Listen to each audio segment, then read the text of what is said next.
اللهم رب السماوات السبع ورب العرش العظيم، كن لي جارا من جميع السحرة وأحزابهم من خلائقك، أن يفرط علي أحد منهم أو يطغى، عز جارك وجل ثناؤك ولا إله إلا أنت. الله أكبر، الله أعز من خلقه جميعا، الله أعز مما أخاف وأحذر.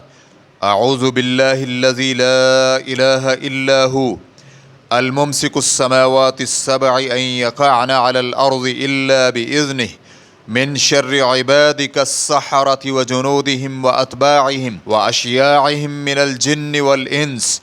اللهم كن لي جارا من شرهم، جل ثناؤك وعز جارك وتبارك اسمك ولا إله غيرك.